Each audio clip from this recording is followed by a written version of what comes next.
Hello, and welcome to HRBC show called Let's Talk. So today we have Delegate Karen Greenhalgh.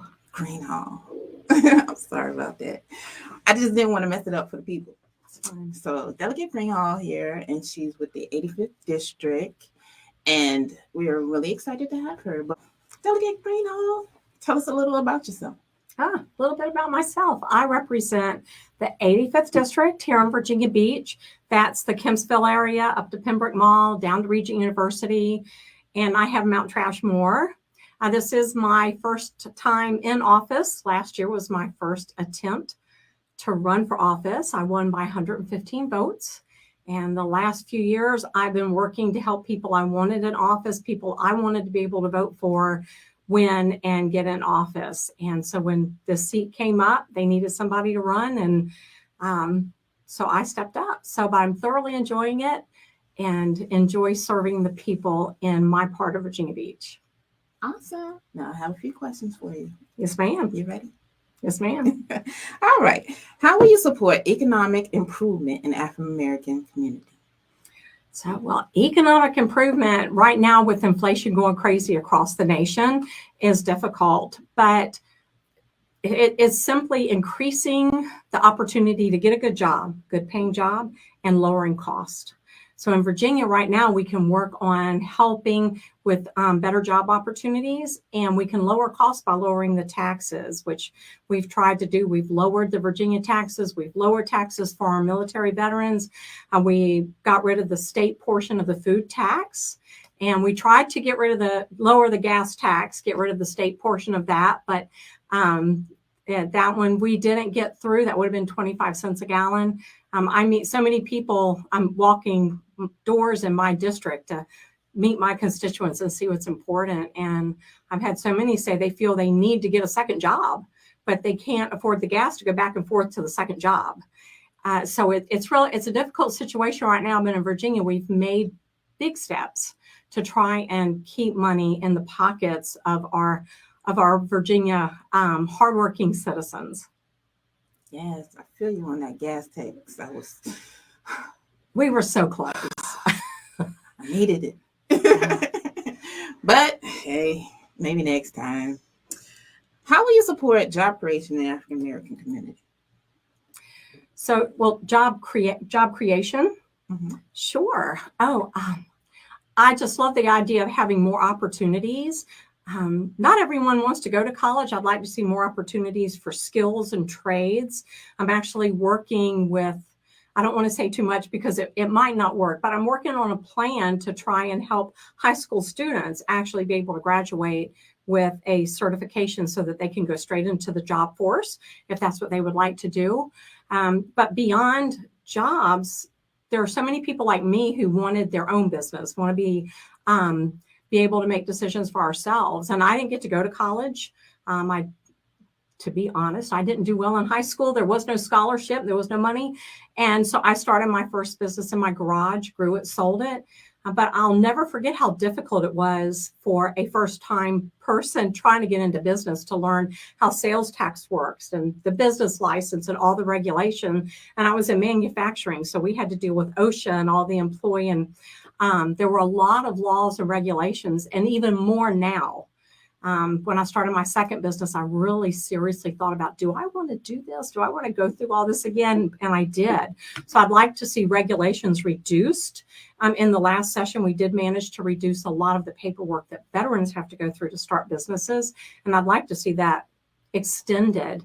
One thing this administration did as far as getting rid of some of the regulations, I really appreciate the dedication the governor has to cutting regulation. He just, his first big task was cosmetology license, which was so difficult to get. And they looked at the licensing requirements and realized out of, I think it was like 1,500 hours, only 500 pertained to health and safety issues. The rest of it could be learned on the job. So by making it easier to get the license to know you're safe, you know what is important for safety and health, it's easier to get into the job market and learn on the job so that you're earning money instead of just paying to learn how to get a license.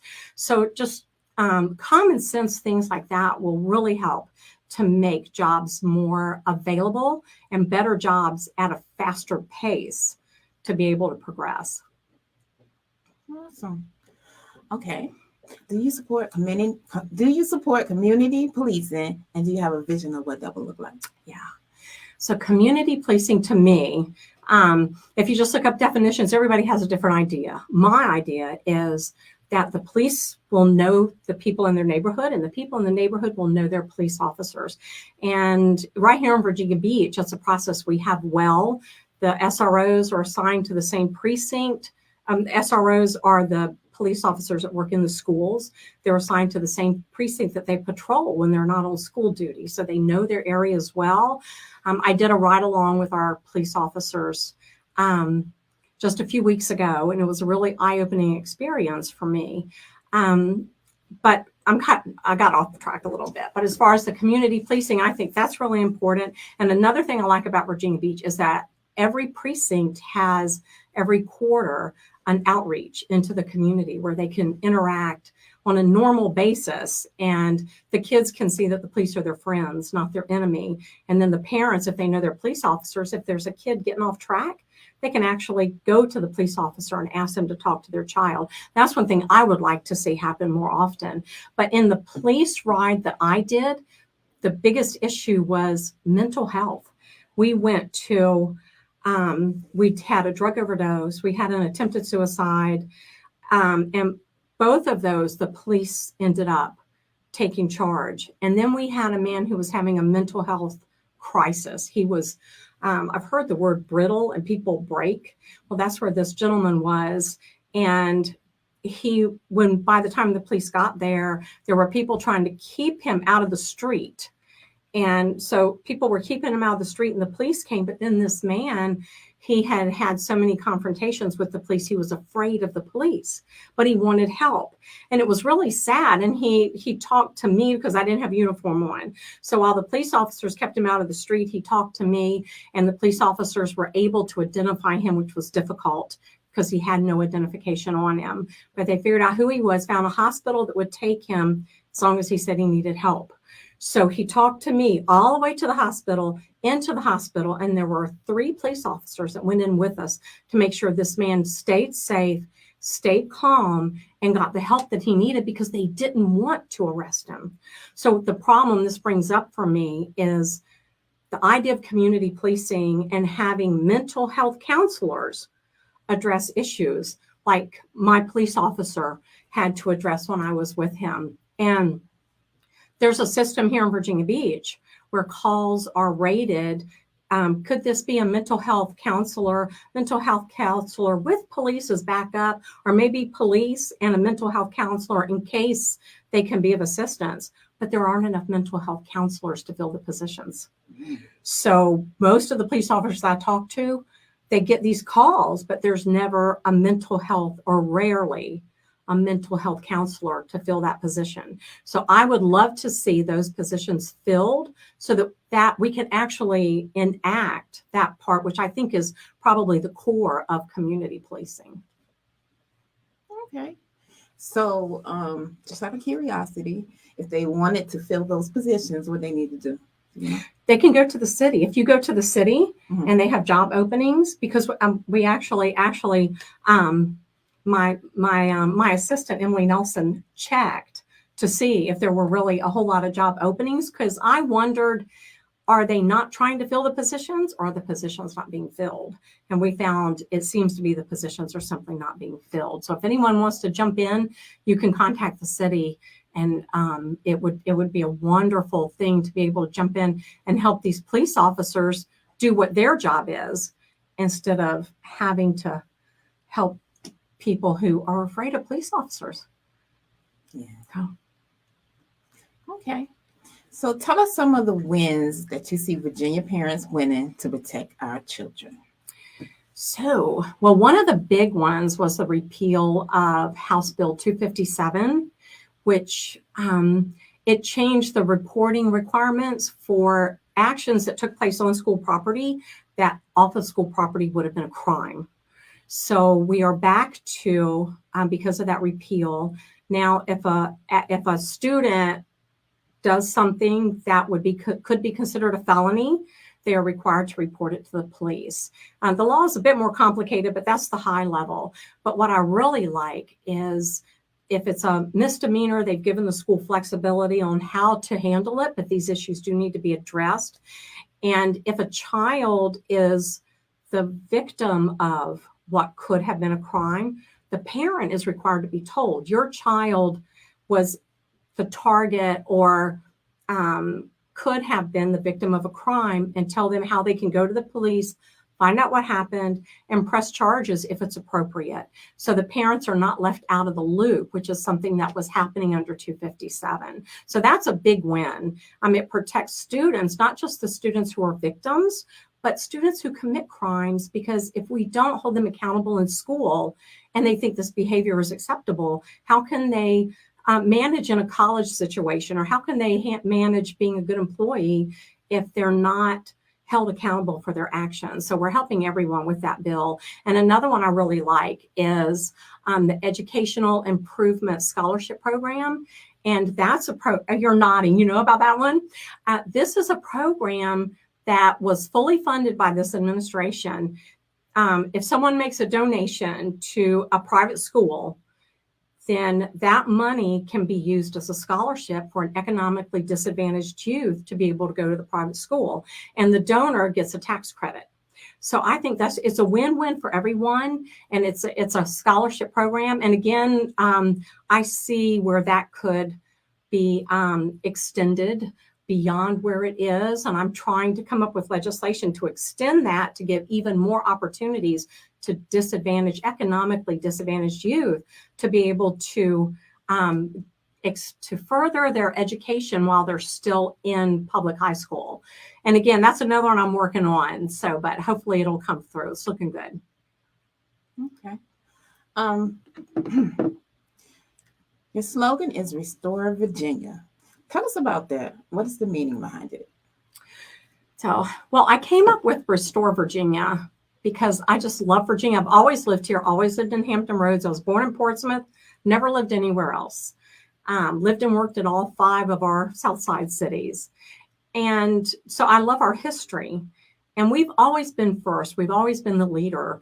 We were the leaders in writing the Constitution, the leaders in writing the Declaration of Independence. And we've just always set the standard, a very high standard for the rest of the country. And it just seemed as though we were getting off track. We were losing our constitutional liberties. And just like the rest of the states, the whole country, it seemed to me, the government was encroaching more and more into our everyday life. And I'm a firm believer in individual responsibility and liberty. To have liberty, you have to be responsible for your actions. There are 2 sides to that. And as much as possible, I want people to be able to make their own decisions, take responsibility for their decisions. And the government only interferes if you're encroaching on someone else's liberty. And so we were losing that. And I wanted to restore Virginia to our leadership in the country as far as protecting our constitutional liberties. But when I look at where we are now, we need to restore our educational system. There was a time when Virginia had the best schools in the country, and we've lost that over the last few years. And we need to restore our economic basis, where we have been best for business and an easy place to start business. And I hear, when I'm walking doors, I hear so many people say they have trouble getting a job, or it's so expensive to live in Virginia Beach, for example. And those are things that we need to address. We need to restore Virginia to being the great state that she is. And we've taken great strides in the last year. I'm very proud of what we've accomplished here in Virginia. Okay. What improvements do you think could be made in the healthcare system? On the healthcare system. Well, on the federal level, the Affordable Care Act, right now they do, it's called community pricing. They have a community scale. So someone can be like a healthy 27-year-old person and live in a neighborhood with a lot of elderly people, and that 26-year-old healthy person would pay a higher rate. You're basically charged by your zip code. And I think that needs to be more individualized so that people are paying a more reasonable rate. That's on the federal level. And for us, I'd like to see people able to buy across state lines for health insurance. I think if we have more options, more competition, it brings the price down. And then again, people have more choices to make. And we can do the same thing with generic drugs and insulin. If we allow more generic drugs, it will be able to bring the price down. So, and we have a critical shortage of healthcare. One reason we don't have enough mental health providers for the police is our hospitals are all understaffed. So if anyone is out there wants to join into the medical care community, that would certainly be a big benefit too.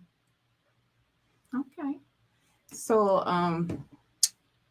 I was speaking to some elderly people before, and their main complaint was they've been paying for like policy since they were like 27 or whatever. And it bothered them the most that when they turned 60, all of a sudden they went from 100 to 300. So that's what most of them were really bothered about, because for healthcare. Healthcare, I mean, I know I know a lot of people that don't have healthcare, and it's so expensive. And I think competition would help that. But then too, if you have people paying based on their age, and then other people paying because they live near people that have to pay on their age, that's where that Affordable Care Act rating comes in. But it's a problem that we need to really look at and address. I agree. Okay. All right. If an abortion bill ever came, what would it have to look like for you to vote for it? Okay. Well, I'm very pro-life, very firmly pro-life. I don't like to say I will support a certain bill or another until I see how it's written, because every word makes a difference. But I can say one thing that we do have to take care of is the fact that the Democrats insisted on third trimester elective abortions being done at taxpayer expense. So we're not talking about the way the law is written. It says you can have a third trimester abortion for the health of the mother, but for the health of the mother in the third trimester, you can deliver a live baby. So that is a medical emergency. An elective abortion, the goal is to deliver a baby who's not alive. So in third trimester, I don't want to get too graphic. I don't know what the age range of your listeners are, but for them in third trimester, it's the same. There are not a whole lot of ways to go about it. The only difference is if the baby is born alive or not. And with an elective abortion, that is the goal. With a medical emergency, you're with doctors who are taking care of the mother and the child. And to have an elective abortion in the third trimester funded by the taxpayers is something that I would definitely support, is something we have to stop. Okay. So you would not vote for it if it said the taxpayers had to pay for it? Yes, but taxpayers should not have to fund a third trimester elective abortion. We're not talking health of the mother. That's a different issue. Elective abortion, third trimester should not be, and especially at the taxpayer's expense. Yes, ma'am. Okay, gotcha. All right. Now, you've only been in a short amount of time, I know. but you have hit the ground running. Tell us about HB 1128. Income tax, business. Oh, 1128 is what I may have mentioned it earlier. That's the tax deduction for military. What we wanted, what we wanted to do was get the first $40,000 of a military veterans retirement funds to be not subjected to Virginia tax. And if the veteran had passed, the same for the surviving spouse who was getting those benefits. We couldn't get all $40,000 at once, so it's going in over 4 years. So for this year, the first $10,000 is not subjected to Virginia tax. Next year will be $20,000, the next year $30,000, and then the fourth year we'll get our whole $40,000. And so that is once a veteran or the surviving spouse is 55, that will be not subjected to Virginia tax. And we have so many military people here, and when I'm walking doors, oh my goodness, probably a third of the doors I knock on, they're either veteran or active duty military. And we want those people to stay here. We want Virginia Beach to be the city. I love it here. I mean, I love Hampton Roads. I love being here. And we want our military families to stay here and raise their families here. And to be able to say that their retirement benefits are not taxed is a huge part of that. Yeah, I'm a veteran. Yay! Yeah, but you're not 55. No, not yet. But I would love to not have all these taxes. Virginia has a lot of taxes. Yes. And I'm from Virginia. My whole family's here. So I can't go anywhere. All right. Tell us about VAHB 1163. Virginia Beach City of Amendment Charter expands boards of equalization. Yeah. I didn't realize until I got there, the cities aren't allowed to do anything to change their charter without permission from the General Assembly. So the city of Virginia Beach asked me to carry this. The Equalization Board is a panel of 3 people. And if you think your real estate assessment is in error, you go to these 3 people, explain why you think your real estate assessment is wrong, and they decide whether or not how much to correct it. Well, the law says there have to be 3 people in the panel for the taxpayers to be able to go in front of the panel. We only had 3 people. So if someone was out, then the taxpayers couldn't be served. So they asked for a 4th person to be an alternate. So it's that simple. They really want to be, Virginia Beach really wants to be able to serve the people who live here. And we all know with real estate assessments, everybody has a question at some point or other. And so now we have a 4th person. If one person on the board can't show up, we have an alternate so that our citizens can be served. It's that simple. Okay. So just out of curiosity, you're saying that any city that wants to change their charter, I live in Portsmouth, I'm kind of glad for this, but, but they have to go get it changed by legislature, right? Yes. So how do you feel about that? So I think it's actually a good thing. In one respect, the fact that all of the cities aren't exactly the same can be an issue if it got out of hand. One of the things that make us good for business is because our cities are all on the same page. So that's been a real benefit. As far as making us friendly for businesses coming in and starting a business here. They don't have to worry about what city their employees come from or, where they're doing business. Do they have to have different rules? Because we're pretty much the same. But when it comes to these small things like having a 4th person, it seems like they could have done that themselves, but rules are rules. And yeah. Yes. Okay. Well, that is all of the questions, and I don't see any questions from the people. Is there anything else you would like to tell us? So just how much I enjoy being here. It's been a pleasure. And I went to my first Hampton Roads Black Caucus meeting last month. And I've known Rob for a while, who's just a joy. I did get to go to the men's, what was the Leadership Council meeting that they had at the Law Enforcement Center. The men... I'm forgetting the name. Do you remember the name of the group?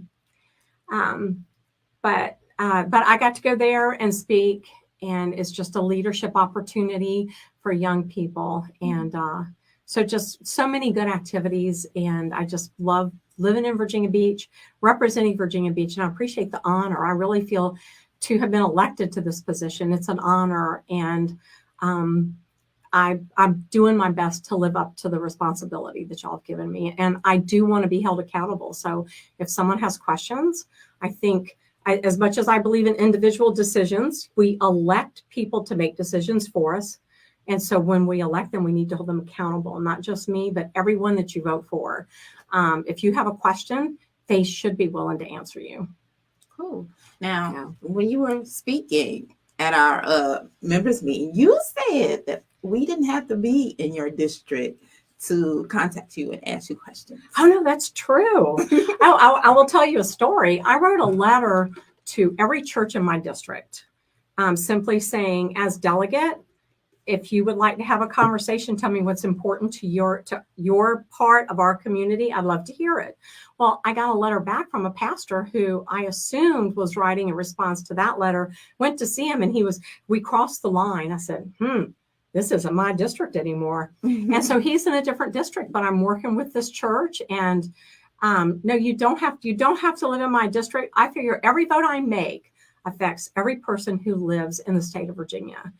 And while I represent my part of Virginia Beach, my decisions, it's hard to believe, but my decisions carry a lot of weight. And it's a burden that I really carry and take very seriously. And I get letters from all over the state, and I do my best to answer every single one. Even if they're not in agreement, we can still talk about why we disagree and hopefully learn from each other. There's always more to learn, which is another reason I don't like to say, I'll definitely support a bill that does this. Yeah.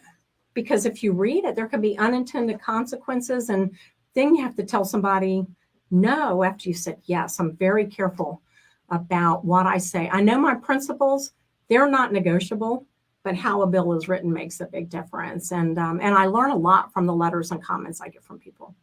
So. Awesome. So yeah, I'll talk to you. Even though I was born in Portsmouth. Yeah. Yes, ma'am. Okay. Exciting. I have one more question that just escaped me. That's why you're supposed to write them down. We can wait. You're supposed to write them down. Okay. So yeah, I can't remember it. So. If you remember, you can always call me. We can do this again. Okay, awesome. So it was such a pleasure to have you here, and that is all that we had. Okay. But just so y'all know, she was not talking to herself when she looked over there. Her assistant is over there, okay? That's who she was talking to. Good point. Thank you. All right. Well, that's it. And thank you all for joining us. Thank you. Have a great day.